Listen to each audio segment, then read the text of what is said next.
Dre, welcome to the Vlad studio. How you doing, brother? I feel blessed. The Vlad studio. Because you know what's interesting about being in the Vlad studio?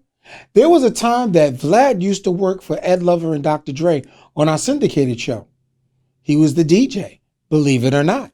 I believe it. And guess what? Because of the production between myself, Keith Shockley, we helped vault that show to #1.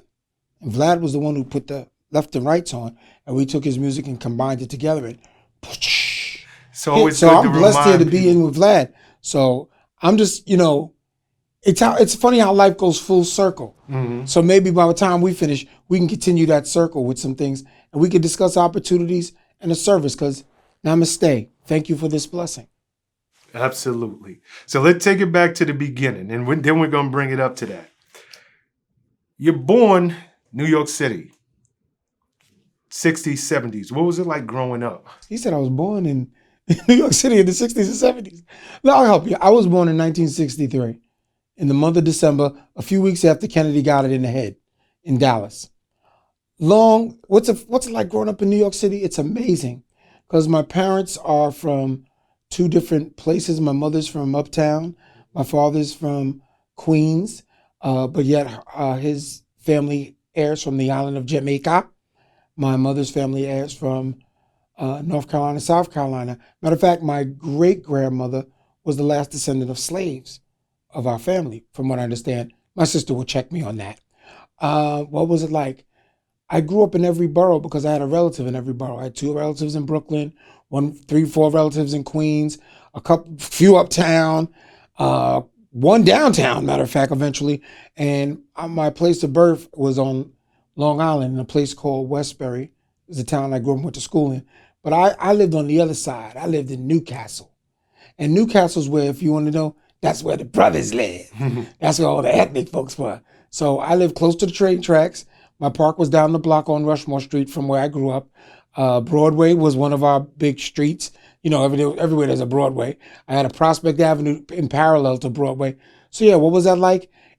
I can't even imagine to tell you that upbringing because it was multifaceted. I had great friends of all ethnic backgrounds. I hung out everywhere. In fact, I had my basketball stolen from me uptown when I was my brand new basketball because my aunt gave me a basketball for my birthday. I went outside to shoot hoops, and the guy said, "Hey man, that's a nice basketball." So he punched me in the face and took the basketball. So I learned, life isn't always easy. So I went in the house and got a steak knife, and that's a different type of story that you didn't want to tell. But growing up all over that place and growing up from Brooklyn, growing up in Uptown and Queens and all that stuff, everybody always had this notion that I was just one of them suburban kids. My father taught me how to rock the subways at a young age. He bought me a handful of tokens. Now you realize how far back I'm going. And he took me all through the Bronx and took me over here in Brooklyn. We rode the subways everywhere. Then he gave me 2 subway tokens and said, "Now get home." I said, "What?" And he just said, "Zoom," and disappeared. And I spent the rest of the afternoon finding my way around. And that was my upbringing. And I want to move to as you start to become Dr. Dre, as we know. So in college, did you play for the radio station? That's where I got to get to. So I went to school for 2 years at Nassau Community College. Mm-hmm. Okay, they had a radio station there, and I knew nothing about it. Because again, my focus was my school. So when you are about to graduate and you're on the dean's list, I had better choices. I had a full scholarship to Cornell University, Ivy League. I had a full scholarship to a school called Adelphi University. I had a full scholarship to NYU. And again, my father just passed. I'm staying home with my mother, and I don't want to go too far away, but that's a lie because I was DJing in the parks. I did a party in Roosevelt for my cousin Mark, and he invited this young lady named Pam to this party, and she wore these red leather pants and this halter top. And I was DJing and I was like, oh my God, she's incredible. I don't want to pick out her physical attributes, but when I say red leather pants, I mean red leather pants. And I got to know her, introduce myself. And I started dating her for a while. Matter of fact, I took her to her high school prom. And when she graduated, she said she was going to go to Adelphi University.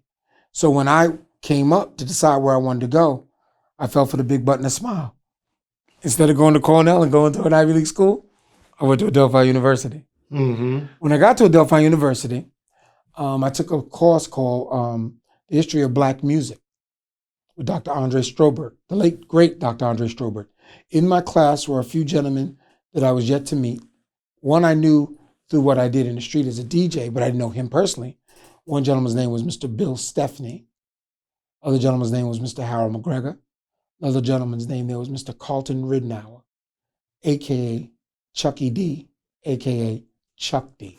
So are we seeing the Bill Stephney who would later go on to be president of Def Jam Records Yes. and Chuck D, Yes. all in the same place? We were all in the same class. Whoa, what was that like? And when I say Harold McGregor, Harry Allen, I got to ask him. Oh, That's how deep that class is. so you, Harry Allen, as we know him, Mm-hmm. Chuck D, and Bill Stephney, who would later go on to be president of Def Jam Records, Yes. all in the same class. All in the same class. What was that class like? The history of black music from its inception in Africa. That was first semester. Second semester got closer to where we were. We were discussing different groups, artists. Chuck and them would bring up James Brown and funky stuff like that. I'd bring up Earth, Wind and Fire and Parliament Funkadelic. And they kept looking at me. Still at that time, remember, I'm zoned in school. I'm going there in shirt and tie, sweater vest, shoes, straight up. And one day, I'll forget, so I'm there and Bill's very laid back. You know, he participated in class. Harry always asked questions that made us go, what are you talking about? What? Shut up. That doesn't make sense. Amongst other kids. It was a very multi-ethnic group. And Dr. Andre Strobert, great professor that we had a great time.